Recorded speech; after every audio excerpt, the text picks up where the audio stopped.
খবরের জেরে প্রধানমন্ত্রী আবাস যোজনার বাড়ির টাকা ফেরত পেল বাড়ির মালিক। প্রধানমন্ত্রী আবাস যোজনার বাড়ির লিস্টে নাম থাকা সত্ত্বেও বিরোধী দল করার জন্য বাড়ির টাকা পায়নি লাভপুর ব্লকের চৌহাট্টা মহোদরী ১ নম্বর গ্রাম পঞ্চায়েতের মজুমদারডাঙ্গা গ্রামের বাসিন্দা রবাই হেমব্রেম।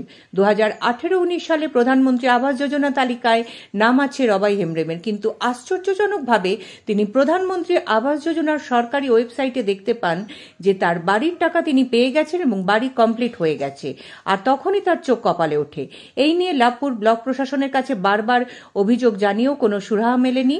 পরবর্তীতে রবাই হেমব্রেম বাড়ি করার জন্য কোনো টাকা না পেলে তিনি সমস্ত বিষয় জানার জন্য আরটিআই করে জানতে পারেন তার বাড়ির টাকা অন্য একজনের অ্যাকাউন্টে ঢুকে গেছে, এমনকি তিনি বাড়ির টাকা পেয়ে বাড়ি কমপ্লিট করে নিয়েছেন। এই নিয়ে লাভপুর ব্লক অভিযোগে জানালে প্রশাসনের পক্ষ থেকে টাকা ফিরিয়ে দেওয়ার আশ্বাস পেয়েও এখনো পর্যন্ত কোনো টাকা পাননি বলে অভিযোগ রবাই হেমব্রেমের।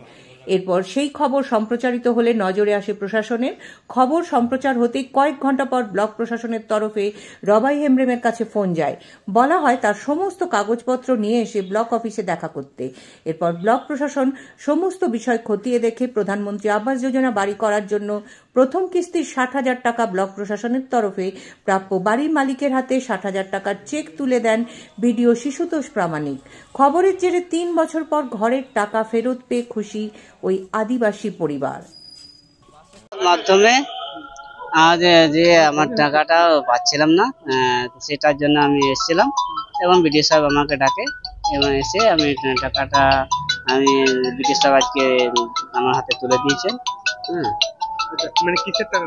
আমার বাড়ি আবাসের জন্য টাকা। কি হয়েছিল?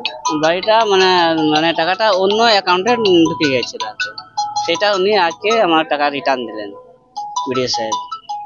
কত টাকা দিয়েছেন? প্রথম কিস্তি টাকা 60,000 টাকা দিয়েছেন। বিষয়টা যখন আমার নজরে আসে আমি বিষয়টা খতিয়ে দেখি এবং এইটা অনেকদিন আগে থেকেই প্রসেসটা হয়েছে যে ভুলবশত একটা অন্য অ্যাকাউন্টে টাকা চলে গেছে, সেইটা অলরেডি রিকভার্ড হয়ে গেছে এবং আজকে আমরা সেই টাকাটা যে সঠিক যে বেনিফিশিয়ারি তার হাতে প্রথম কিস্তির টাকা তুলে দিলাম এবং সেই টাকাটা যথাযথভাবে খরচ হলে বাকি টাকাটা আবেদন করলে আমরা বাকিটা দিয়ে দেবো, যাতে গরিব মানুষটি তার নিজের যে বাড়ি আবাস সেইটা তৈরি করতে পারে এবং তার যে সুফল সেটা সে ভোগ করতে পারে। ব্লক প্রশাসন এটাই চায়। দেখুন, এই বিষয়ে অল ওভার বীরভূম ডিস্ট্রিক্টে অনেক অভিযোগ আমার কাছে জমা পড়ছে। বীরভূম জেলার সভাধিপতি হিসাবে বলছি কথাটা আমি।